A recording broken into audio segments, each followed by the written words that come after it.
আচ্ছা, কালকে এই লোকটাকে আশেপাশে কোথাও দেখেছিলে? হ্যাঁ স্যার, যখন এখান থেকে বেরোচ্ছিলাম তখন আমি দেখেছি ওনাকে। তারপর কোথায় গেলেন আমি কিছু জানি না। আচ্ছা, এখান থেকে ও হেঁটে গেছিল না? হ্যাঁ স্যার, শুধু হেঁটেই গিয়েছিল, পুরো নেশা করেছিল। ওইদিকে কোথায় গেল স্যার? নেশা অবস্থায় হেঁটে গেছে তো বেশি দূর যায়নি। চলো দেখি। Thank you. ঠিক আছে স্যার।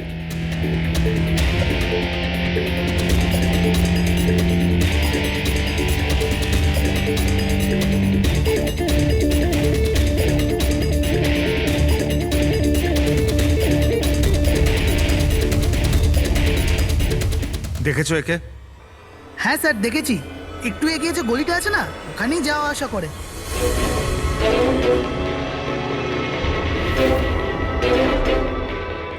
এক মিনিট, এই লোকটাকে দেখেছো? এ তো শিবার আত্মীয়। কাল রাতে জোরে জোরে দরজা ধাক্কা দিচ্ছিল আর শিবা শিবা করে চেঁচাচ্ছিল, পুরো পাড়াকে জাগিয়ে দিল স্যার। এই শিবা থাকে কোথায়? স্যার 3-4টে বাড়ি পর বাঁদিকে সবুজ রঙের একটা দেওয়াল আছে, ওটাই ওর বাড়ি।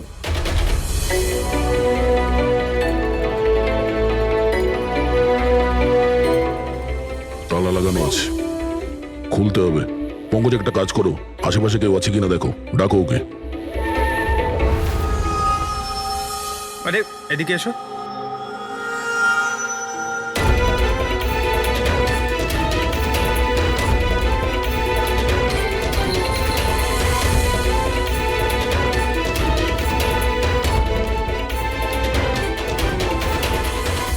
মনে হচ্ছে ঘর খালি করে ও পালিয়ে গেছে এখান থেকে। কোথায় ও? শিবা কোথায়? হ্যাঁ স্যার, ওর তো কোনো খোঁজ খবর থাকে না, যে কোনো সময় আসে, যে কোনো সময় যায়। আচ্ছা, কোনো আইডিয়া আছে কোথায় পাবো ওকে? স্যার ওই বস্তির পেছনে ওর ওর আত্মীয়র বাড়ি আছে, ওখানে পাওয়া যেতে পারে, ওখানেও যায় আসে।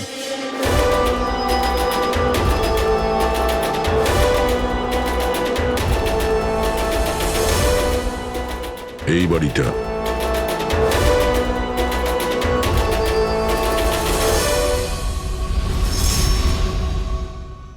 আপনি শিবার আত্মীয়?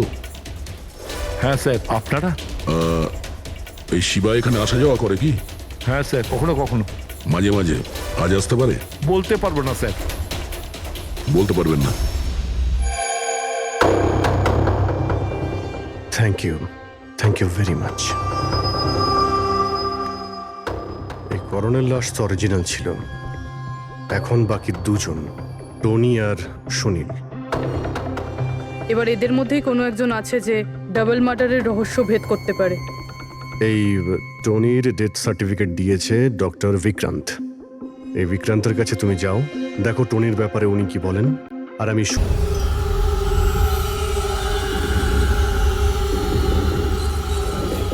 রবি, রবি, দরজা খোল। আপনি কে? সিআইডি। কোথায় পালাচ্ছিস? এই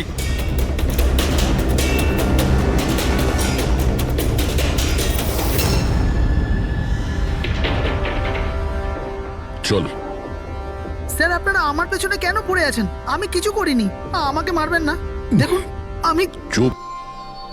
এখন এটা বল, ওই রাত্রে রাঘব যখন তোর বাড়িতে এসেছিল তখন কি হয়েছিল?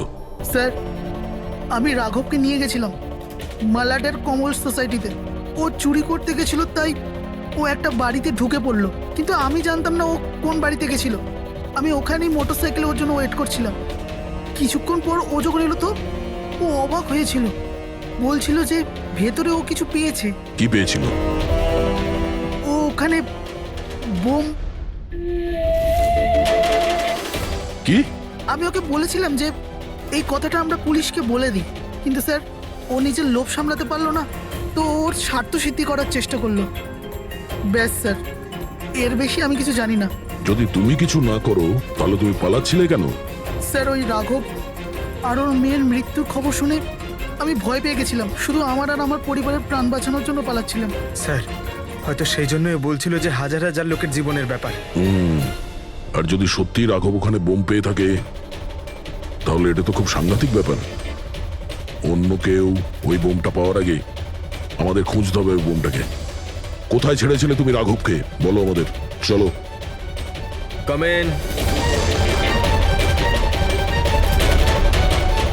ডক্টর বিক্রান্ত, হ্যাঁ বলুন। আমি সিআইডি থেকে এসেছি। সিআইডি? বসুন। না, ঠিক আছে। এই এই টনির ডেথ সার্টিফিকেট আপনি ইস্যু করেছিলেন? হ্যাঁ, আমি ইস্যু করেছিলাম। আচ্ছা, তাহলে কি টনি সত্যিই মারা গিয়েছিল? এটা কি ধরনের প্রশ্ন করছেন আপনি? অফকোর্স মারা গেছিল, না হলে আমি ডেথ সার্টিফিকেট ইস্যু করতাম কি করে? দেখুন ডক্টর, আমি সেরকম কিছু বলতে চাইনি। এরকমও তো হতে পারে আপনার কোনো ভুল হয়েছিল, ও বেঁচে ছিল আর তারপর। আমার 20 বছরের জীবনে আমাকে আজ পর্যন্ত এরকম অভিযোগ কেউ করেনি। আচ্ছা ডক্টর, আপনি কি টনিকে আগে থেকে চিনতেন? আগে না, ওনার স্ত্রী ওনাকে ক্লিনিকে নিয়ে এসেছিলেন। হার্ট অ্যাটাক হওয়ার জন্য উনি মারা গিয়েছিলেন। হ্যাঁ ম্যাডাম, এটা সত্যি যে আমাদের দিক থেকে কোনো ভুল হয়নি। আমি কোনো হাতুড়ে ডাক্তার নই ম্যাডাম। 20 বছরের অভিজ্ঞতা আছে আমার। ইংল্যান্ড মেডিকেল কলেজ থেকে ডিগ্রি আছে আমার। আপনি বুঝতে পারছেন? England medical college. আর আপনি আমার যোগ্যতায় সন্দেহ করছেন? আমি কি জীবিত আর মৃতর মধ্যে পার্থক্য বুঝি না? I am so sorry doctor, আমি সেরকম কিছু বলতে চাইনি। আচ্ছা আপনি এটা বলুন, ওই লাশটাকে নিয়ে কোথায় যাওয়া হয়েছিল? কবরস্থানে নিয়ে গেছিল, আর কোথায় যাবে? থ্যাঙ্কস।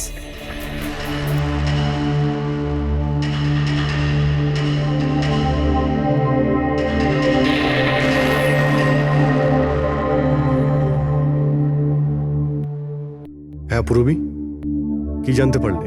স্যার, এই ডক্টর বিক্রান্ত যে টনির ডেথ সার্টিফিকেট ইস্যু করেছিল, এ কেমন অদ্ভুতভাবে কথা বলছিল। বলছিল যে সে তার ডিগ্রি ইংল্যান্ড মেডিকেল কলেজ থেকে পেয়েছে। England medical college? হ্যাঁ স্যার। স্যার, এই নামের তো কোনো কলেজ নেই, আমি ইন্টারনেটেও চেক করেছি। তাহলে আমাকে এরকম কেন বললো?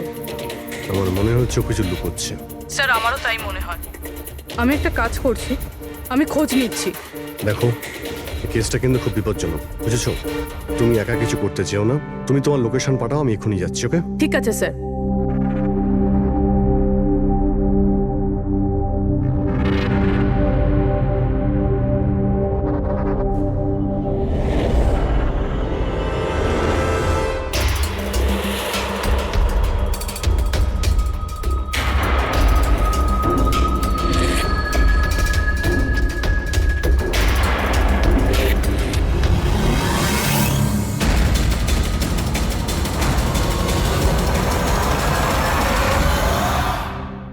শিবা বলল যে ও রাঘবকে এখানেই ছেড়েছিল। এখানেই আশেপাশে কোথাও জিজ্ঞাসা করিনি? আপনাদের যা যা সাজেশন আছে আমাদের বলতে পারেন। মনে হচ্ছে কোনো মিটিং চলছে ভেতরে।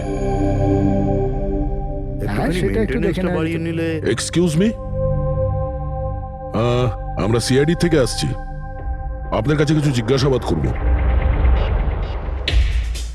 রাঘব নামের আপনাদের মধ্যে কেউ একে দেখেছেন? না স্যার।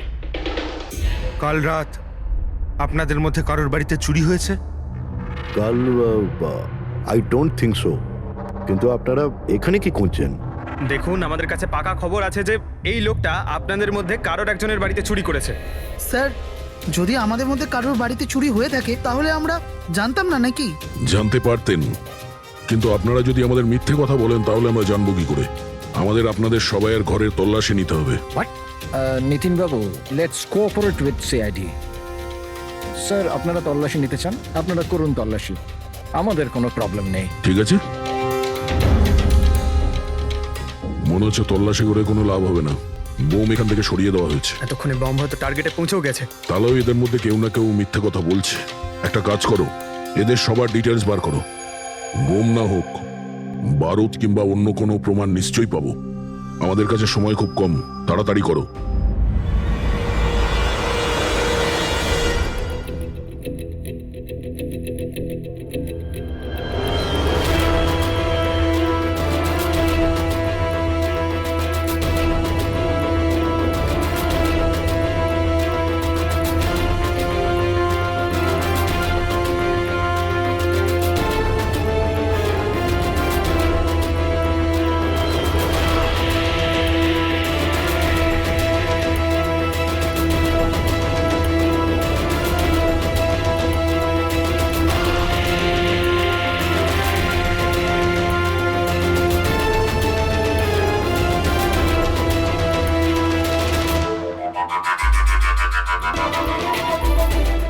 কফিন?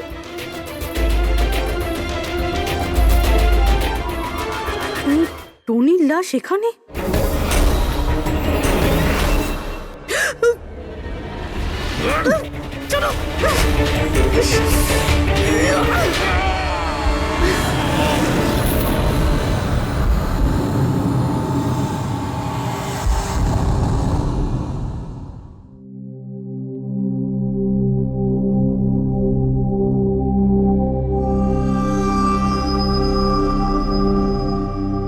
হ্যাঁ পঙ্কজ, স্যার বমের ব্যাপারে কিছু জানতেই পারছি না স্যার। যে কটা লোককে আমরা সন্দেহ করছি না, প্রত্যেকটা লোকের ঠিকুজি খুঁজে বের করো খুব ভালো করে। হ্যাঁ দয়া, এই ব্যাপারে কিছু খুঁজে পেলে? স্যার ও কেস ফাইল থেকে তো পাচ্ছি না, তবে পুলিশ ডেটা থেকে পাচ্ছি স্যার। আচ্ছা, কাল রাত্রে কেউ পুলিশ ডেটাবেসে এন্ট্রি করেছে স্যার। এই দেখুন, রাত 3:30-র সময় সিস্টেমের ফায়ারওয়াল 15 মিনিটের জন্য বন্ধ ছিল। মানে স্যার কেউ এই সিস্টেমটাকে অ্যাক্সেস করার চেষ্টা করেছে আর কিছু ফাইল খুলেছে। কোন ফাইলগুলো? রাঘবের ফিঙ্গারপ্রিন্ট স্যার। রাঘবের ফিঙ্গারপ্রিন্টস? রাঘবের ফিঙ্গারপ্রিন্টস? কিন্তু কেন? এটার তো একটাই মানে দাঁড়ায় দয়া, সে যেই হোক সেই রাঘবকে চিনতো না, এই জন্য ও রাঘবের ফিঙ্গারপ্রিন্ট পেয়েছিল ওই বোম রাখা ঘরে। সেই ফিঙ্গারপ্রিন্ট পুলিশের ডাটাবেসকে হ্যাক করে ওর ফিঙ্গারপ্রিন্টের সঙ্গে ম্যাচ করে দেখা হয়েছে। রাঘবের ব্যাপারে ওরা পুরোটাই জানতে পেরেছে, রাঘব দেখতে কেমন, কি কাজ করে, আর সেখান থেকে ওরা জানতে পারে যে রাঘব জেলে বন্দী হয়ে আছে। ওদের যে করেই হোক রাঘবকে জেল থেকে বের করতে হতো। এই জন্য রাঘবের নিরীহ সন্তান রাধিকাকে ওর অ্যাক্সিডেন্ট করিয়ে দিয়েছে। ও জানতো যে পুলিশের লোকেরা রাঘবকে নিয়ে রাধিকার কাছে আসবে তার মেয়েকে দেখানোর জন্য। নিজের সন্তানকে দেখতে রাঘব নিশ্চয়ই আসবে, আর তারপরে সুযোগ পেতেই রাঘবকে মেরে ফেলেছে। এরা খুব সাংঘাতিক লোক দয়া, ওরা এতটাই বিপজ্জনক পুলিশের ডাটাবেস পর্যন্ত হ্যাক করতে পারে। বাস স্যার একবার এটা জানতে পারি যে মর্গে রাঘবের খুন কে করেছে, তাহলেই। হ্যাঁ অভিজিৎ বলো। দয়া, পুরবীর একটা খুব বড় বিপদ হয়েছে, ওকে ফোনে পাচ্ছি না, ওকে খুঁজতে হবে। কি? ঠিক আছে, আমরা ওর মোবাইল ট্র্যাক করে পৌঁছচ্ছি।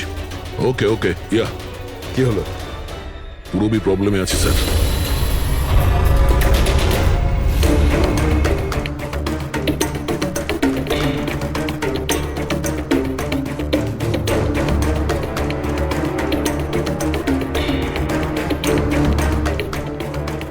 লোকেশন তো এটাই বলছে। চলো।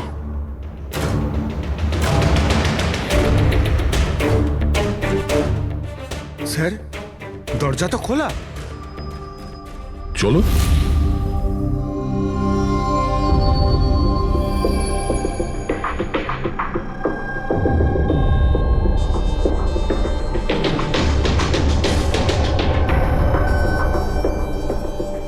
এখানে তো কেউই নেই।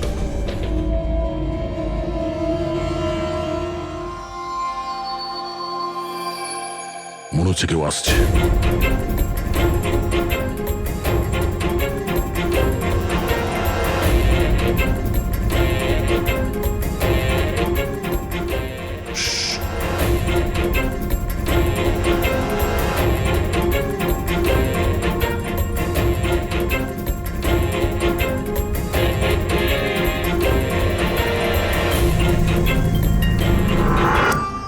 অভিজিৎ তুমি? আমি পুরবীর মোবাইল ট্র্যাক করে এখানে এসেছি। পুরবী কোথায়? পুরবী তো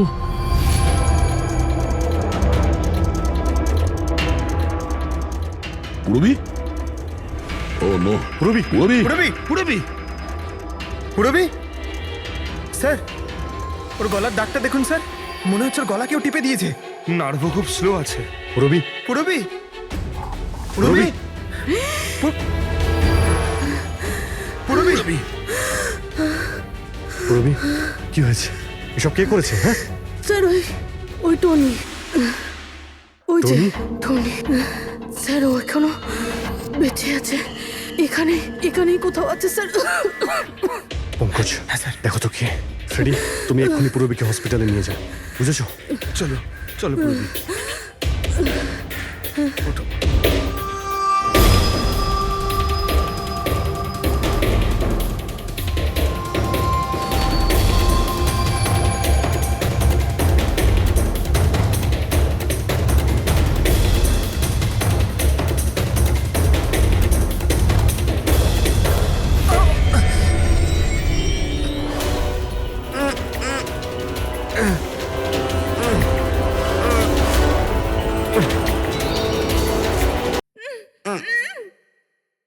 আমার স্বামী ভয় পাবেন না, আমরা সিআইডি থেকে।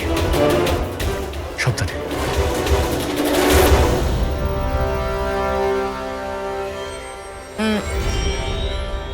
আপনি কে? আমি ডক্টর বিক্রান্ত। ওরা জোর জবরদস্তি করে আমার থেকে সার্টিফিকেট বানিয়েছিল। আমার বউ ওদের কাছে বন্দি ছিল, ওর প্রাণের ঝুঁকি ছিল। এই, এসব কি হচ্ছে কি? হ্যাঁ, এতক্ষণ তো লাশটা মিথ্যে ছিল। যদি সত্যি কথা না বলো না, তোমাদের দুজনকে জীবন্ত পুঁতে ফেলবো। না স্যার, আমি বলছি স্যার, আমি বলছি। তুই অন্ধ হওয়ার নাটক করেছিলি যাতে এই টনি রাধিকাকে মারতে পারে। বস, পূরবী কেমন আছে? স্টেবল, হসপিটালে অবজারভেশনে আছে। গুড। রাধিকার খুনের রহস্যটা তো বুঝতে পারলাম। এটা বলো যে রাঘবকে কি করে মারলে তোমরা, ওই মর্গে কি করে ঢুকলে তোমরা, আর লাশ হওয়ার অ্যাক্টিং কি করে করলে? হ্যাঁ, অ্যাক্টিং ছিল না দয়া, ও সত্যিই মরে গেছিল। কি? কি ঠিক বলছি তো? প্রথমে তুমি মরে গেছিলে, তারপর বেঁচে উঠে তুমি রাঘবকে খুন করে দিলে, রাইট? আরে সালুকে কি বলছো সব?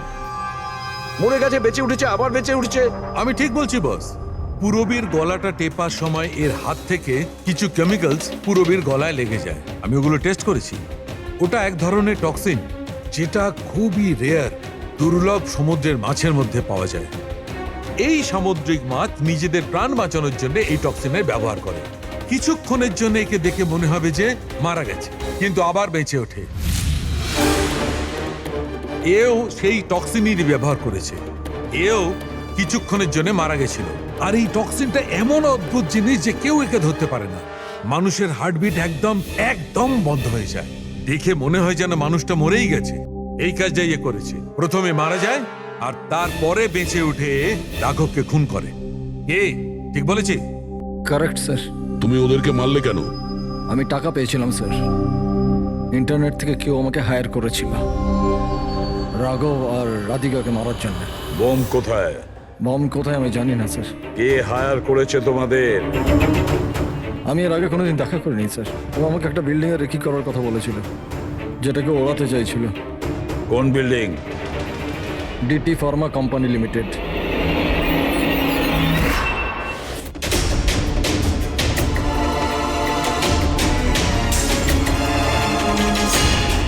এদিকে শোনো ভাই, এদের মধ্যে কেউ কি এখানে আজকে এসেছে? হ্যাঁ, এ পার্কিং লটে গেছে স্যার।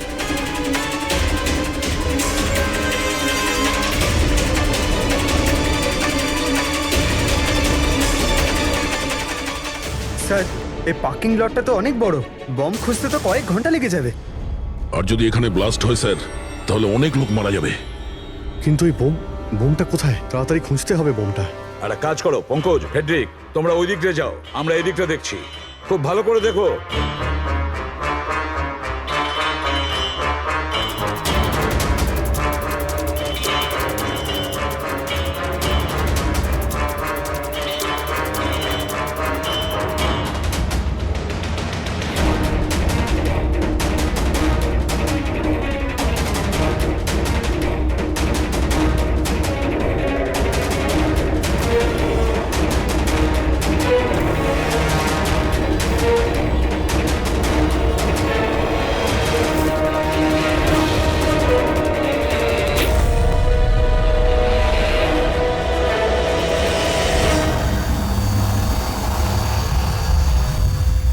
নিতিন,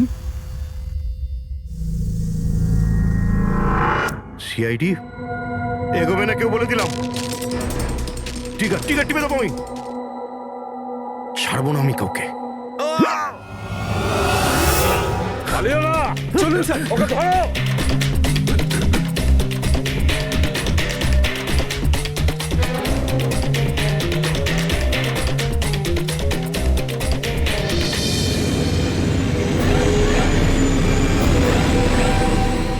শেষ।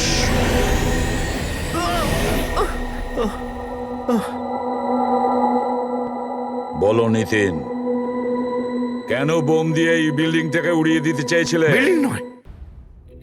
বিল্ডিং নয়, কোম্পানি এটা। স্বপ্ন আমার, পরিশ্রম আমার। এটাকে আমি জমি থেকে আকাশ পর্যন্ত তুলেছি। রক্ত ঘাম এক হয়ে গেছে এটা করতে আমার। আর এরা সব কৃতজ্ঞতা স্বীকার তো দূরে থাক, আমাকে বের করে দিয়েছে। ওই বোর্ড অফ ডিরেক্টর, আমি বানিয়েছি ওকে, আমি। আর উনি উনি আমাকেই বের করে দিয়েছেন।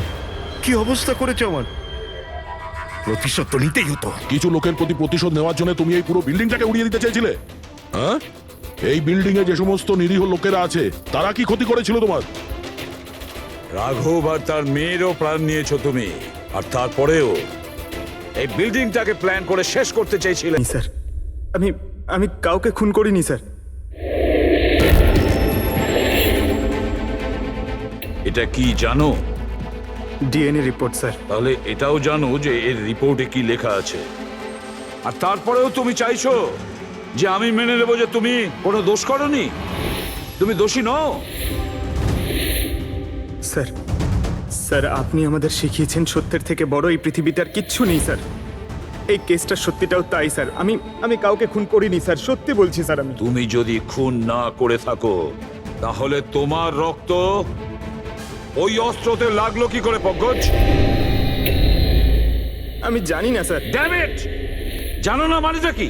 হ্যাঁ, এই যে তোমার হাতে চোট লেগেছে, ওই যে রক্ত চিহ্নটা রয়েছে, সেটাই চিৎকার করে বলছে খুনি তুমি পঙ্কজ, তুমি। আমি আপনাকে বলেছিলাম স্যার, আমি অটো করে যখন বিউরো আসছিলাম তখন কেটে গেছিল স্যার।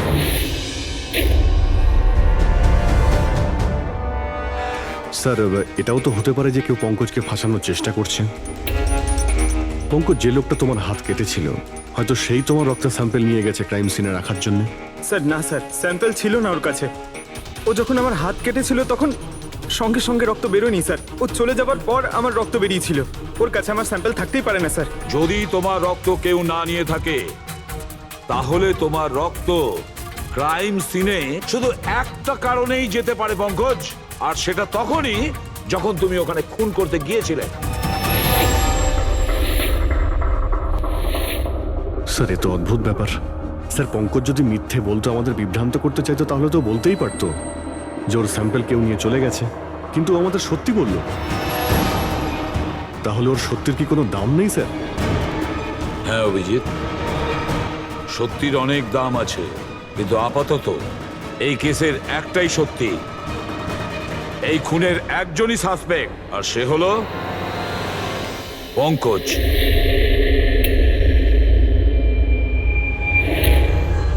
আমি তোমাকে সিআইডি থেকে সাসপেন্ড করছি। স্যার, স্যার আমার কথা বিশ্বাস করুন, আমি কিচ্ছু করিনি।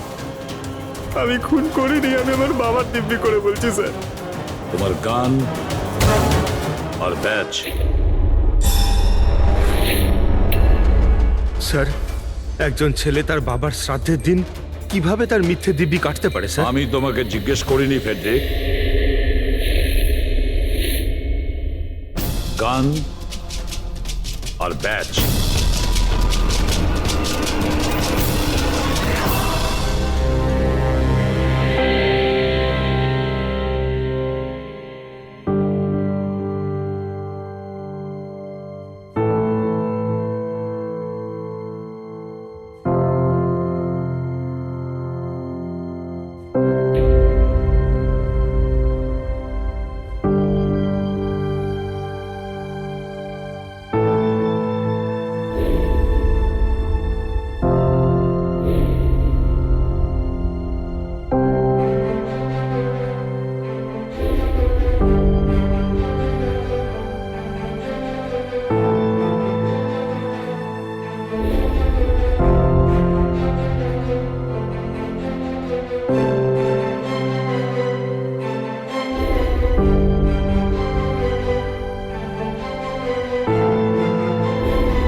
এটা অন্যায় হচ্ছে,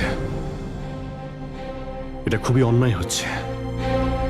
নো অফেন্স স্যার, কিন্তু আপনি আপনি সবসময় আমাদের উপর এইভাবে সন্দেহ করতে পারেন না স্যার। এটা তুমি কি বলছো অভিজিৎ? কি ভুল বললাম আমি? যখনই কোনো সিআইডি অফিসারকে মিথ্যে ব্লেম দেওয়া হয়েছে, আপনি আমাদের উপর কখনোই ভরসা করেন না। এটা তুমি কি বলছো অভিজিৎ? আমি তোমার কাছে এটা আশা করিনি। স্যার, আমাদেরও আপনার কাছে কিছু আশা থাকে স্যার। আপনার একটা ইশারায় আমরা যে কোনো মুহূর্তে জীবন দিতে প্রস্তুত থাকি। তাহলে এটুকু আশাও কি অন্যায় যে আপনি খারাপ সময় আমাদের পাশে থাকবেন, আমাদের আপনি সহযোগিতা করবেন? তোমাদের আমি সহযোগিতা করি না? সত্যিটা জানার চেষ্টা করিনি? সত্যিটা জানার চেষ্টা করে অনেকবার আপনি আমাদের আত্মসম্মানে আঘাত করেছেন স্যার। আমাদের দায়িত্ব আর কর্তব্যকে আপনি সন্দেহ করেছেন। যখন আমাকে মিথ্যে অপবাদ দেওয়া হয়েছিল, আপনি আমার উপরে ভরসা করেননি স্যার। আর যতক্ষণ পর্যন্ত অভিজিৎ নিজেকে নির্দোষ প্রমাণিত করছে, ওকে জেলেই থাকতে হবে। যখন দয়াকে মিথ্যে অপবাদ দেওয়া হয়, তখন ওকেও আপনি ভরসা করেননি স্যার। কিন্তু হয়তো আপনি একটা কথা ভুলে গেছেন, একবার আপনাকেও এরকম মিথ্যে অপবাদ দেওয়া হয়েছিল স্যার।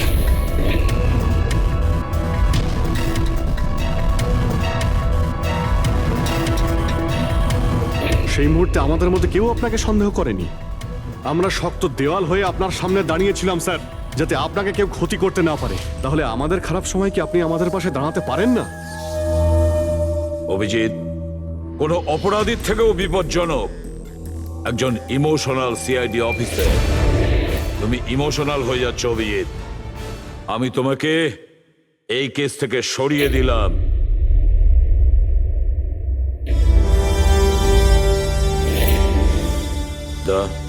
পুরবী, আজ থেকে পঙ্কজের কেস তোমরা দুজনে ইনভেস্টিগেট করবে। শুধু শুধু তোমরা দুজনে।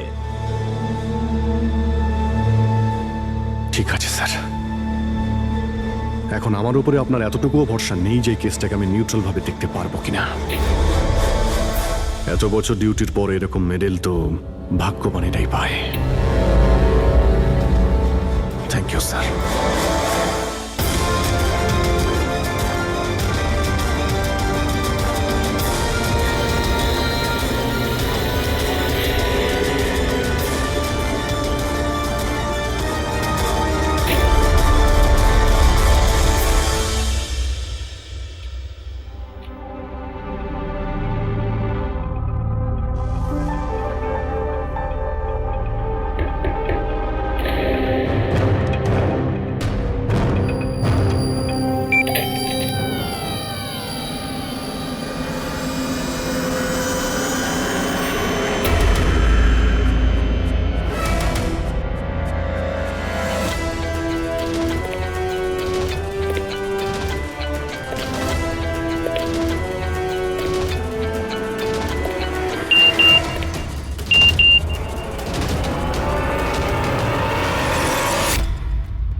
নিজের পিঠ আমার দিকে করে দাঁড়িয়ে পড়ো।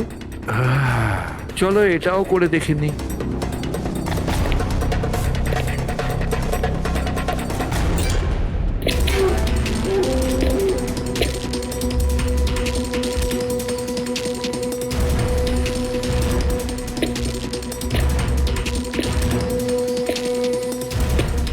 আপনি এসে গেছেন স্যার। আমি আপনার জন্য অপেক্ষা করছিলাম। ওইখানে আপনার ফাইলটা আছে, ওখানে পুরো ফাইন্যান্সিয়াল প্ল্যান পড়ে আছে এবং আমার স্থির বিশ্বাস যে আপনার খুব পছন্দ হবে।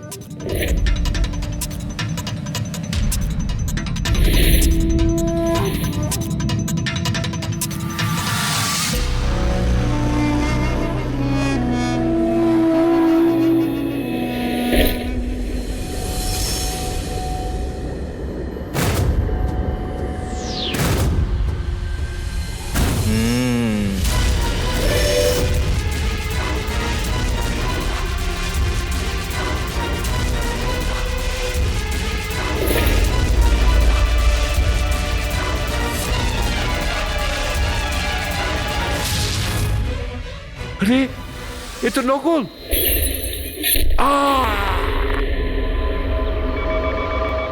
Hello ACP Pradyuman here. What? কখন? আচ্ছা ঠিক আছে।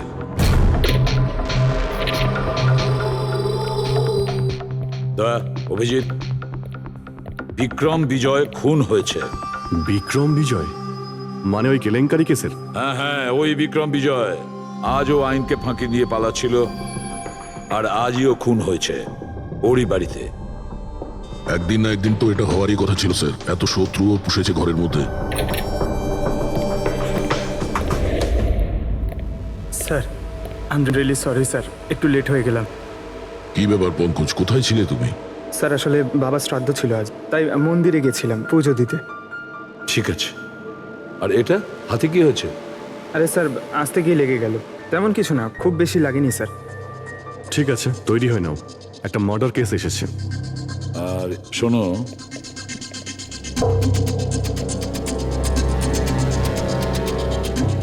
কার আবার মার্ডার হলো?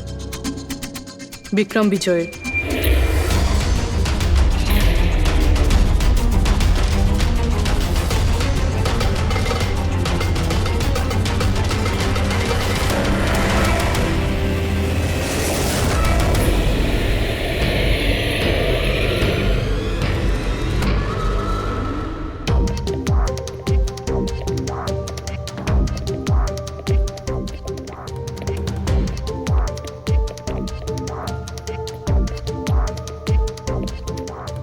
সিআইডি? হ্যাঁ, স্যার আমি গোপাল, বিক্রম স্যারের ম্যানেজার। এই তিনজন কারা? এ মোহিত, বিশাল আর ও হলো রাঘব, এরা স্যারের সিকিউরিটি গার্ডস। ও, আর ইনি?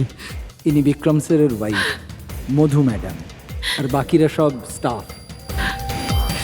বডি কোথায়? স্যার বডি ভেতরে আছে। এই ঘাড়ে আঘাত করেছে আর পেট আর বুকেও মেরেছে। খুনি এটা শিওর হতে চেয়েছিল যে কোনোভাবেই যেন এ বেঁচে না যায়।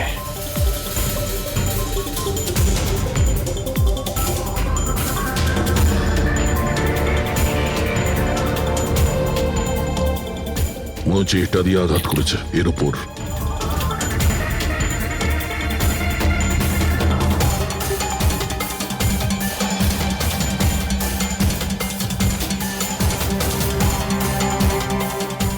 বিক্রমের ফোনে শেষ মেসেজটা কোনো আননোন নাম্বার থেকে এসেছিল। নিজের পিঠ আমার দিকে করে দাঁড়াও। পিঠ আমার দিকে মানে ওই লোকটা কি একে নিজের মুখ দেখাতে চাইনি নাকি?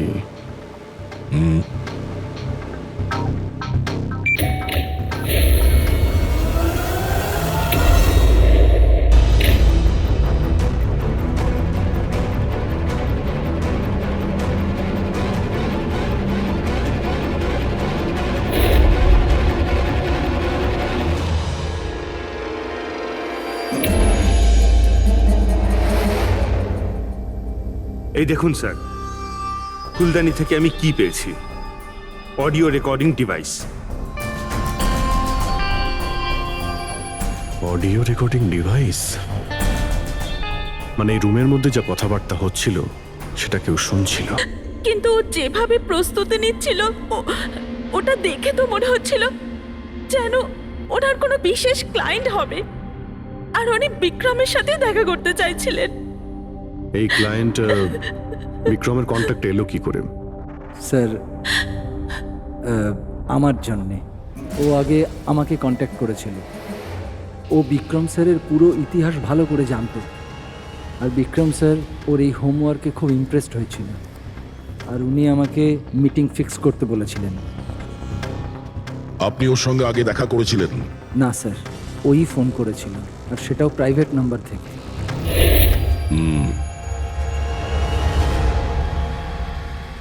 তাহলে আপনারা মিটিং এর আগে সবকিছু দেখে নিয়েছিলেন? হ্যাঁ হ্যাঁ স্যার। ওই রুমটা খুব ভালো করে চেক করে নিয়েছিলেন তো? হ্যাঁ। তাহলে এই অডিওর রেকর্ডিং ডিভাইস এটা রুমের মধ্যে এলো কি করে? স্যার এটা কোথায় ছিল? ফ্লাওয়ার পটের মধ্যে। ফ্লাওয়ার পটে? ওটা তো তুই চেক করেছিলিস না মোহিত? আমি চেক করেছিলাম স্যার, কিন্তু আমি এটা ফ্লাওয়ার পটে দেখতে পাইনি। দেখতে পাননি? আগে না। আচ্ছা, কিভাবে তুমি দেখলে না? ব্যুরো চলো, ওখানে সবাই খুব ভালোভাবে দেখতে পায়।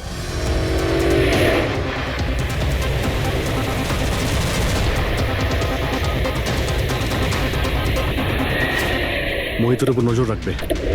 গুলি চালাবে না। কৈলাস স্যার, আপনি? কে ইনি? ইনি সিবিআই অফিসার কৈলাস বাবু। কেমন আছেন স্যার? দারুণ। কি ব্যাপার স্যার, হঠাৎ করে আপনি আমাদের রাস্তা আটকে দিলেন? অভিজিৎ আমার ওই লোকটাকে চাই যে তোমাদের সিআইডির গাড়িতে বসে আছে। মোহিত? ও ও আমাদের অপরাধী স্যার, ওকে আমরা ব্যুরোতে নিয়ে যাচ্ছি ইন্টারোগেট করার না জন্য। অভিজিৎ, ও অপরাধী নয়, ও একজন সিবিআই অফিসার। কি বলছেন আপনি? এই মোহিত সিবিআই অফিসার? কিন্তু স্যার এ তো ওই বিক্রমের ওখানে গার্ডের চাকরি করছিল। দেখাবার জন্য, সত্যিটাকে লুকোবার জন্য। কিরকম সত্যি স্যার? মোহিত একজন আন্ডার কভার। ও আমার কথাতেই ওখানে ডিউটি করছিল, আর আমার কথাতেই ও বিক্রমের ওখানে রেকর্ডিং ডিভাইসটা লাগিয়েছিল। আর এই কারণে কিছুই বলতে হচ্ছিল না। আন্ডার কভার মরে যাবে, কিন্তু প্রোটোকল ভাঙবে না। না ঠিক আছে স্যার, ওই অ্যাকচুয়ালি কিছু জিজ্ঞাসাবাদ তো করতেই হবে, খুনের ব্যাপার তো, জাস্ট জেনারেল জিজ্ঞাসাবাদ। আর আমরা ওই অডিও রেকর্ডিংটা পেতে পারি স্যার? আমরা জানতে চাই যে খুনি আর বিক্রমের মধ্যে কি কথা হয়েছে। আপনি এসে গেছেন স্যার, আমি আপনার জন্যই অপেক্ষা করছিলাম। ওইখানে আপনার ফাইলটা আছে, ওখানে পুরো ফাইন্যান্সিয়াল প্ল্যান পড়ে আছে, এবং আমার স্থির বিশ্বাস যে আপনার খুব পছন্দ হবে। এটা নকল। মনে হচ্ছে এই বিক্রম বিজয় খুনিকে চেনে, সেই কারণে খুনি ওকে নিজের মুখ দেখতেই দেয়নি। আর যখন বিক্রম জানতে পারে যে যে টাকাগুলোকে দেওয়া হয়েছে সেগুলো নকল, তখন সে বিক্রমকে খুন করে আর ব্যাগ নিয়ে চলে যায়। একটা কাজ করি আমরা, এই মোহিতকে, আন্ডার কভার পুলিশকে কিছু জিজ্ঞাসাবাদ করি। আই এম সরি স্যার, এই কেসটা এখনো বন্ধ হয়নি। এই জন্য আমি যদি আপনাদের এর থেকে যদি কিছু বেশি বলি তাহলে প্রোটোকল ভাঙা হবে, হুইচ আই ডোন্ট ওয়ান্ট। দেখো মোহিত, আমি তোমার প্রোটোকলকে রেসপেক্ট করি। এমন তো কিছু পেয়েছো তোমার ইনভেস্টিগেশন চলাকালীন যেটা হয়তো তোমার প্রোটোকলের মধ্যে পড়ে না, আর সেই জন্য তুমি আমাদের কিছু বলতে পারো। কিছু তো একটা বলবে যে সূত্র ধরে আমরা খুনি পর্যন্ত পৌঁছতে পারি। আমি আপনাদের শুধু এটা বলতে পারি যে গত কয়েক বছর ধরে সিবিআই এই বিক্রমের পিছনে পড়েছিল। আজ থেকে 15 বছর আগে, সাল 2002-তে সিবিআই এক আন্ডার কভার অফিসারকেও বিক্রমের পিছনে লাগিয়েছিল কিছু বিশেষ প্রমাণ জোগাড় করতে, কিন্তু কিছু পাওয়া যায়নি। আর আনফর্চুনেটলি আমাদের এই অফিসার মারা যান। এক মিনিট, নাম কি ছিল এই অফিসারের? ইন্সপেক্টর অধিরাজ।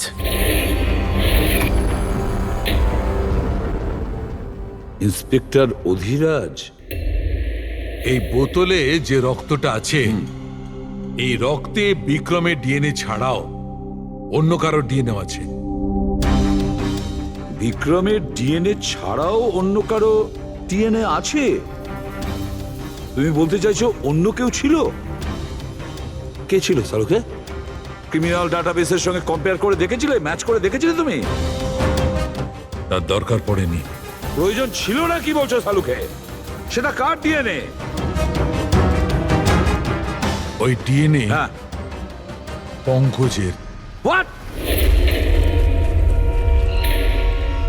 ওই ডিএনএ পঙ্কজের? আমাদের পঙ্কজের? আমাদের পঙ্কজের। এটা কি করে হতে পারে? সিআইডি অফিসার হলো পঙ্কজ। সিআইডি অফিসার পঙ্কজ খুন করতে পারে?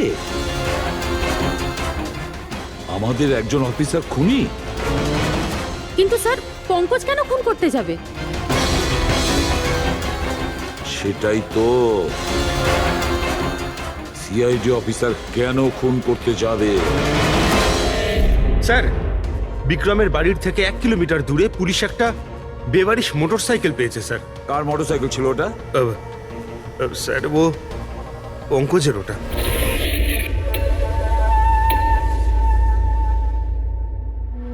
ভাবছিলাম তাই।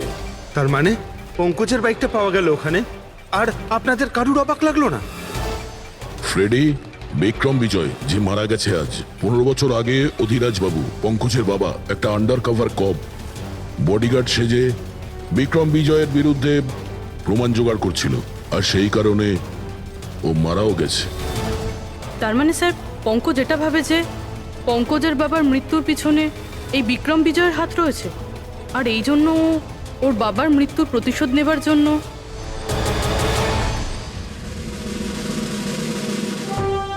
পঙ্কজ এখন কোথায়?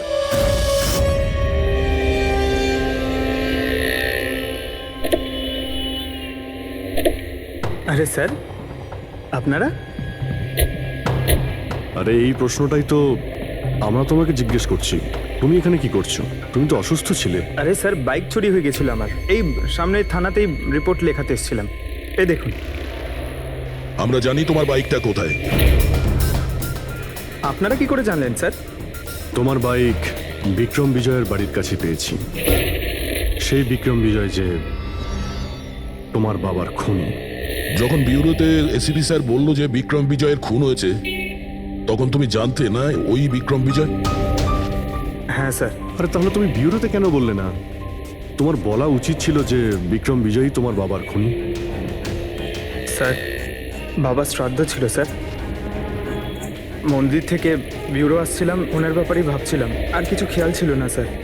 একদম কিছু মাথায় আসছিল না, বুঝতেই পারছিলাম না কি করব। আর এই যে তোমার হাতটা কাটা, এক্স্যাক্টলি কি হয়েছিল? স্যার, এটা তো মন্দির থেকে যখন আমি অটোতে ফিরছিলাম।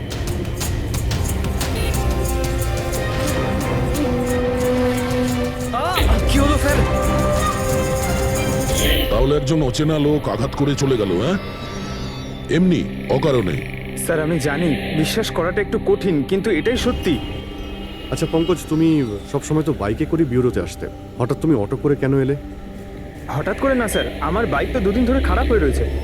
তাহলে তোমার খারাপ হয়ে যাওয়া বাইকটাকেও নিয়ে গেল, সে ওটাকে রিপেয়ার করলো, আর ঠিক হয়ে যাওয়ার পর ওটাকে একটা ফাঁকা জায়গায় ফেলে দিয়ে এলো, তাও কাকতালীয় ভাবে এমন একজনের বাড়িতে ফেলে দিয়ে এলো যার আজই খুন হয়েছে, আর যে তোমার বাবার খুনিও। স্যার, আপনারা আমাকে সন্দেহ করছেন? আপনাদের মনে হচ্ছে ওই বিক্রম বিজয়কে আমি মেরেছি?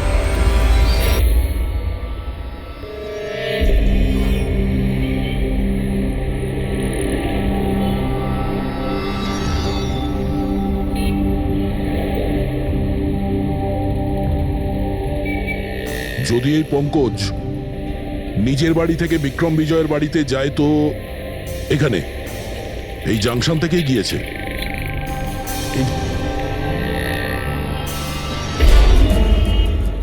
স্যার, সিগন্যালে সিসিটিভি ক্যামেরা রয়েছে। এই সিসিটিভি ক্যামেরার ফুটেজ থেকেই আমরা জানতে পারবো যে পঙ্কজ ওই বাইকে করে এখান থেকে গিয়েছিল নাকি ওটা অন্য কেউ ছিল।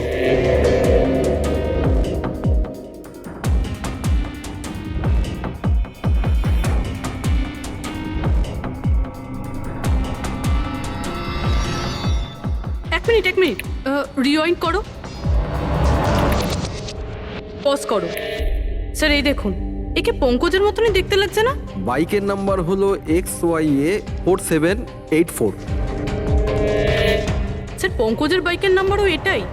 পুরবি, এই পঙ্কজ এতটা তো ভুল করবে না যে একটা অপরাধ করতে যাওয়ার আগে রাস্তায় আর একটা অপরাধ করবে, সিগন্যাল ভাঙা। নিশ্চয়ই কেউ আছে যে পঙ্কজকে ফাঁসাতে চাইছে, আর সেই কারণে ও সিগন্যালটা ভেঙেছে, যাতে আমাদের যে সন্দেহটা আছে পঙ্কজের উপর, ওটা আরো মজবুত হয়। কিন্তু স্যার, পঙ্কজকে কে ফাঁসাতে চাইবে? হতে পারে ওর কোনো পুরনো শত্রু। স্যার, আমার এমন কোনো পুরনো শত্রু নেই যে আমাকে ফাঁসানোর জন্য এরকম কিছু করবে স্যার। পঙ্কজ, খুব ভালোভাবে চিন্তা করো, কেউ তো হবে। না স্যার। যদি তোমার কোনো শত্রু না থেকে থাকে, তাহলে এই খুন তুমিই করেছো। তুমি নিজের বাবার মৃত্যুর প্রতিশোধ নিয়েছো তুমি, আর সেটাও ওনার মৃত্যুবার্ষিকীতে। স্যার আমার প্রতিশোধ নেবার কোনো মেন্টালিটি নেই স্যার। আমি আমি খুনি না স্যার, আমি একজন সিআইডি অফিসার। যতদূর বাবার কথা স্যার, আমি তো ওনাকে ভালো করে দেখিও নি স্যার। আমার তো এমন কিছু মনেও নেই যে উনি আমাদের সঙ্গে কখনো টাইম স্পেন্ড করেছেন বা আনন্দ করেছেন। স্যার উনি হয়তো কখনো ভাবতেনও না যে ওনার একটা ছেলে আছে যার ওনাকে প্রয়োজন। তার মানে হলো তোমার বাবার সঙ্গে তোমার সম্পর্ক ভালো ছিল না? স্যার উনি একজন আন্ডারকভার কপ ছিলেন, বেশিরভাগই নিজের কাজে ব্যস্ত থাকতেন। বাড়ি, সংসার, সন্তান, পরিজন সেসব নিয়ে উনি কোনোদিন মাথায় ঘামাননি। আমাকে শুধু আমার মাই মানুষ করেছেন স্যার। কিন্তু তাও বলছি পঙ্কজ, তোমার নিজের বাবার সাথে কোনো না কোনো স্মৃতি তো জড়িয়ে থাকবে না? কিছু মনে আছে? শুধু স্যার এইটুকুই মনে আছে আমার স্যার, আমাকে উনি মেলায় ঘুরতে নিয়ে যেতেন, কিন্তু মেলায় নিয়ে যাওয়ার আগে উনি আমাকে হসপিটালে নিয়ে যেতেন প্রতিবার। কি হসপিটালে? ওটা কেন? হয়তো ছোটবেলায় আমি খুব অসুস্থ থাকতাম, আর উনি হসপিটালে নিয়ে যেতেন, আর আমার খুব ব্যথা লাগতো স্যার। যন্ত্রণা? পঙ্কজ, কোথায় যন্ত্রণা হতো? স্যার পিঠে, এখানে স্যার। পিঠে? পঙ্কজ, ডাক্তার পিঠে কি করতো? না স্যার, তেমন কিছু মনে পড়ছে না স্যার। মনে করো পঙ্কজ, মনে করো কি করতো? তোমার পিঠে ইঞ্জেকশন দিত বা পিঠের থেকে রক্ত বার করতো? কি করতো মনে করো? Sir sir sir drill drill machine দিয়ে কিছু করতো হসপিটালে। কি বলে? ড্রিল মেশিন দিয়ে? আর তারপরে তোমার পিঠে যন্ত্রণা হতো? খুব ব্যথা করতো স্যার, আমি তো এক সপ্তাহ ঠিক করে বসতে পারতাম না। আর তারপর বাড়ি যাবার পর তোমার ঘুম ঘুম পেত, অদ্ভুত কিছু মনে হতো, মাথা ঘুরতো? হ্যাঁ স্যার। স্যার মেলায় যখন আমি ঘুরতে যেতাম তখন ঘোরের মধ্যে থাকতাম স্যার, সারাক্ষণ মাথাটা ঝিমঝিম করতে আর ঘুরতো স্যার। কিন্তু স্যার এই কথাটার কেসটার সাথে কি সম্পর্ক? সম্পর্ক আছে বস। আমার মনে হচ্ছে এর বাবা এর খুব কম বয়সে এর বোন ম্যারো ডোনেট করে দিয়েছিল। কিন্তু স্যার বাচ্চাদের বোন ম্যারো ডোনেট করা তো বেআইনি কাজ। বেআইনি কাজ, কিন্তু আমার মনে হচ্ছে বস টাকার জন্য বা যে কোনো কারণে হোক ওই ডক্টর এর বাবার জন্য এই সমস্ত করেছে। সেটা বুঝলাম স্যার, কিন্তু আমি এখনো এটা বুঝতে পারছি না যে ওই ঘটনাটার এই কেসের সাথে কি সম্পর্ক। কানেকশন এইটা পুরোপুরি, যখন কাউকে বোন ম্যারো ডোনেট করা হয়ে থাকে তখন যাকে বোন ম্যারো ডোনেট করা হয়েছে সেই ব্যক্তির হিউম্যান কাইমারিজম হয়ে যায়। হিউম্যান কাইমারিজম? এটা এটা কি ডক্টর সালুখে? মনে করো যে যে লোকটাকে বোন ম্যারো ডোনেট করা হয়েছে সেই ব্যক্তিটির শরীরে দুটো ডিএনএ তৈরি হয়ে যায়। একটা ডিএনএ সেইটা যেটা ওর নিজের অরিজিনাল, আর দ্বিতীয় ডিএনএটা তার যার বোন ম্যারো তাকে ডোনেট করা হয়েছে তার। তার মানে ডক্টর, পঙ্কজের বোন ম্যারোটা যে পেয়েছে তার রক্তেও এই পঙ্কজের ডিএনএ আছে? এক্স্যাক্টলি দয়া বস, আমার মনে হচ্ছে সেই ব্যক্তিটা একটা বিশেষ লোক যার জন্য পঙ্কজের বাবা এই কাজ করেছিলেন। এমন কোন বিশেষ লোক যে পঙ্কজের বাবা ইন্সপেক্টর অধিরাজের খুব কাছের মানুষ ছিলেন, আর তার মৃত্যুর প্রতিশোধ নিতে গিয়ে ও একটা খুন করে বসে। কিন্তু কে?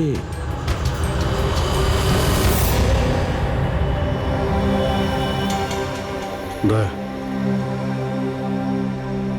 High sir. Hello Abhijit. Hi দয়া।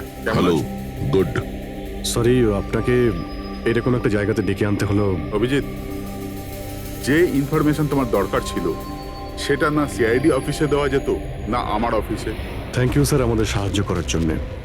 স্যার পঙ্কজ একজন সৎ অফিসার, আর যদি আপনার সাহায্যকে আমরা নিরাপরাধ প্রমাণ করতে পারি। অভিজিৎ, তোমার মনে আছে এক বিপজ্জনক অপরাধী ছিল রাকা, তাকে ধরতে তুমি আমাকে সাহায্য করেছিলে? তা ধরে নাও আমি সেটারই ঋণ মেটাচ্ছি। এসব আপনি কি বলছেন স্যার? অ্যাকচুয়ালি আমাদের পঙ্কজের বাবা ইন্সপেক্টর অধিরাজের ব্যাপারে কিছু ইনফরমেশন চাই, যতটা আপনি দিতে পারবেন। আপনি কাজ করেছেন না ইন্সপেক্টর অধিরাজের সঙ্গে? হ্যাঁ দয়া, অধিরাজ খুবই সৎ ইন্সপেক্টর ছিল আর সাহসীও। আমার তো এটা বলতে গর্ব হয় যে আমরা একসাথে কাজ করেছি। স্যার অ্যাকচুয়ালি আমরা এটাই জানতে চাই যে ওনার আন্ডারকভার মিশনের সময় ওনার সঙ্গে কারো কি কোনো গভীর সম্পর্ক হয়েছিল? আই মিন কোনো নতুন পরিবার, সেরকম কিছু? অভিজিৎ, এই যে আন্ডার কভারদের যে দুরকম জীবন হয়, খুব কঠিন হয় সেটা সামলানো।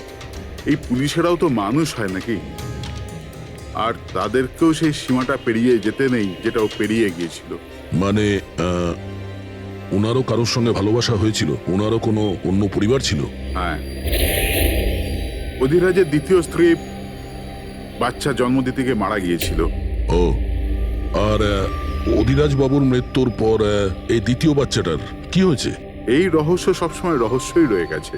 অধিরাজ ওই দ্বিতীয় বাচ্চাটাকে কোথায় রেখেছে, কিভাবে বড় করেছে, আর ওই বাচ্চাটা কোথায় গেল কেউ কিছু জানে না। আর এই যে বাচ্চাটা, মানে দ্বিতীয় বিয়ের বাচ্চাটা, কত বয়স ওর? এ পঙ্কজের থেকে 2-3 বছর বড় হবে। বিয়ে পঙ্কজের মায়ের সাথে আগে হয়েছিল, কিন্তু বাচ্চা দ্বিতীয় স্ত্রীর আগে হয়েছিল। হয়তো ওনার কোনো রোগ ছিল যার কারণে অধিরাজবাবু পঙ্কজের বোন ম্যারো ওকে দিয়েছিলেন। নিজের বাবার মৃত্যুর প্রতিশোধ নিতে হতে পারে খুনটা পঙ্কজের সৎ ভাইই করেছে। আর এখন প্রশ্ন এটাই যে পঙ্কজের এই সৎ ভাই কে সে, আর এখন কোথায়? আমার কিছু কিছু আইডিয়া হচ্ছে যে ওর সঙ্গে ঠিক কি হতে পারে। দেখুন স্যার, আমাদের আরো একটা সাহায্যের খুব প্রয়োজন। এই আন্ডারকভার মিশনের সময় আপনাদের সঙ্গে আর কারা কারা ছিলেন তার সবার ইনফরমেশন চাই, আর অধিরাজ বাবুর ডিটেলস। অভিজিৎ, এটা একটু মুশকিল হবে। জানি স্যার, এটা খুবই কঠিন, কিন্তু কাউকে নির্দোষ প্রমাণ করতে হবে। আপনি আমাদের উপরে বিশ্বাস রাখতে পারেন, সমস্ত ইনফরমেশন আমাদের কাছেই থাকবে।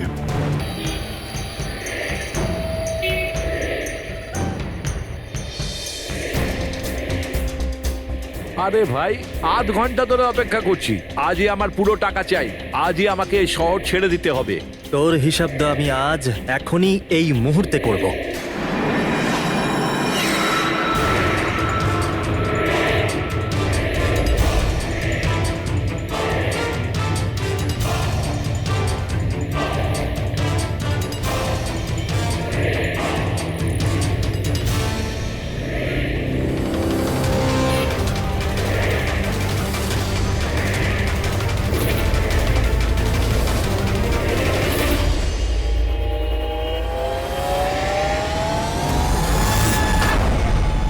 তোর অ্যাকাউন্ট সিআইডি বন্ধ করবে।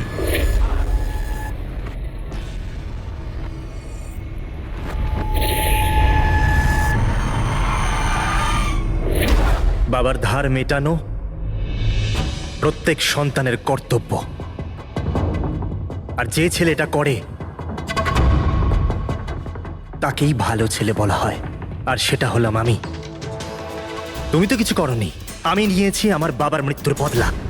দেখো মোহিত, তোমাদের বাবা ইন্সপেক্টর অধিরাজ একজন সৎ, একজন কর্তব্যপরায়ণ পুলিশ অফিসার ছিলেন। কি ভাবছিলে তুমি? তোমার মতন একজন অপরাধীর বাবা হয়ে গর্ব করতেন, নাকি পঙ্কজের মতন একজন সৎ সিআইডি অফিসারের উপর? তার সত্যি কথা বলতে তো বাবার সব সময়ই এই পঙ্কজের উপর গর্ব ছিল, আর ভালোবাসতো একেই বেশি। আমাকে তো উনি অনাথ আশ্রমে দিয়ে দিয়েছিলেন স্যার, যাতে ওনার দ্বিতীয় পরিবারের ওপর কোনো আঁচ না আসে। তুমি যখন এই কথাটা জানতে আমাদের কাছে এলে না কেন? আমি তো তোমার ভাই, একসঙ্গে ধরতাম বিক্রমকে, তাও আইনের পথে। চাই না আমার তোমার সাহায্য। আমাদের বাবার হত্যাকারীকে কিভাবে ধরতে হবে, কিভাবে ওর উপর প্রতিশোধ নিতে হবে, এর প্ল্যানিং আমি আগে থেকে করে রেখেছিলাম, অনেক দিন থেকে। আর এটাই হলো কারণ আমার সিবিআই অফিসার হওয়ার। আর ঠিক আমার বাবার মতোই একটা আন্ডার কভার মিশনে গেছিলাম ওই বিক্রমের বিরুদ্ধে, কিন্তু এইবার তাকে সাজা দেওয়ার জন্য নয় স্যার, বরং ওকে শেষ করার জন্য। একজন সিবিআই অফিসার হয়েও তুমি অপরাধ করেছো। তোমাদের মতো অফিসারের জন্যই সবাই আইনের উপরে ভরসা করতে পারে না। এই কাজে কেতন তোমাকে সাহায্য করেছিল না?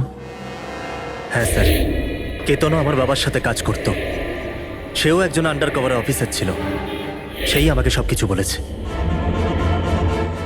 আর তার বলাতেই আমি জানতে পারি যে ছোটবেলায় আমার একটা অপারেশনও হয়েছিল। আর যখন তুমি জানতে পারলে যে তোমার রক্তে দুটো ডিএনএ আছে, একটা তোমার আর একটা আমার, তুমি খুন করে আমাকেই ফাঁসিয়ে দিলে। হ্যাঁ, আর এই জন্য আমার রক্ত বার করে আমি অস্ত্রের ওপরে ছড়িয়ে দিয়েছিলাম। আর তারপর তোমার হাত কেটেছিলাম, যাতে এক তীরে দুই পাখি মরে। আমার দুই শত্রু, আমার বাবার হত্যাকারী ওই Vikram. Hello Kailash sir. Sir, আমি বিক্রমের রুমেতে অডিও ডিভাইস লাগিয়ে দিয়েছি।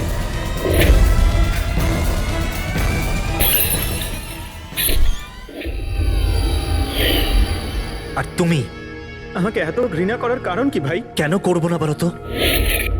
আজ পর্যন্ত সবকিছু তুমি পেয়েছো। আমাদের বাবার নাম, ওনার ভালোবাসা, ওনার সম্মান, সবকিছু। আর দুঃখের বিষয় তো এটা যে এত কিছু পাওয়ার পরেও তোমার এতটুকু হুঁশ ছিল না যে আমাদের বাবার হত্যাকারী কে। স্যার, আজকে যদি আমি না হতাম তাহলে আমাদের বাবার হত্যাকারী আজও বেঁচে থাকতো এবং ঘুরে বেড়াতো। আর তুমি কি পেলে মোহিত? জেল। আর খুন করে তোমার বাবা কি পেল? মরার পরে লজ্জা। স্যার, একটা প্রশ্ন করতে পারি আপনাকে? আপনারা আমার কাছে পৌঁছলেন কি করে? কারণ আমি এতটুকুও ভুল করিনি সমস্ত প্রমাণ পঙ্কজের বিরুদ্ধে করতে। সেটা তো আমরা জানতাম যে পঙ্কজ এ কাজ কোনোদিন করতে পারে না। আর বাকি রইল তোমার অবধি পৌঁছানোর। যখন আমরা দুটো ডিএনএর খোঁজ পেলাম, আমরা তোমার বাবা ইন্সপেক্টর অধিরাজের ব্যাকগ্রাউন্ড চেক করলাম। সেখান থেকেই আমরা জানতে পারি যে ওনার আরো একজন ছেলে আছে, তুমি। ব্যাস, আমরা সেই ছেলের ঠিকুজি খুঁজে বার করলাম তোমার। আর পুরো ব্যাপারটা ছবির মতন পরিষ্কার। অনেক ভুল করেছো তুমি মোহিত, মস্ত বড় ভুল করেছো। আইন তোমাকে কঠোর থেকে কঠোরতম শাস্তি দেবে। হয়তো যাবজ্জীবন জেল, না হলে ফাঁসি।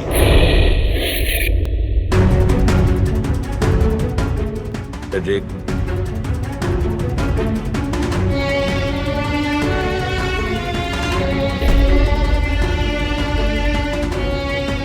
সরি স্যার,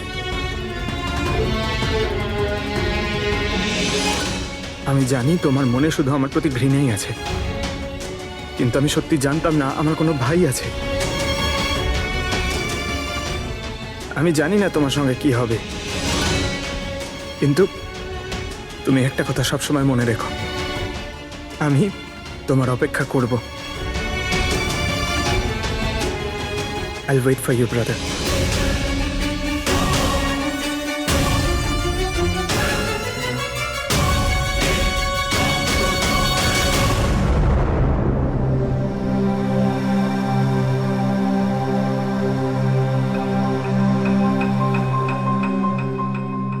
পঙ্কজ, দেখো, তোমার যে ভালো দিকটা আছে না, সেটা কিন্তু বাঁচিয়ে রাখবে খুব ভালো করে। Welcome back to CID. Thank you sir. Sir, I am sorry sir, আপনি ঠিকই বলছিলেন।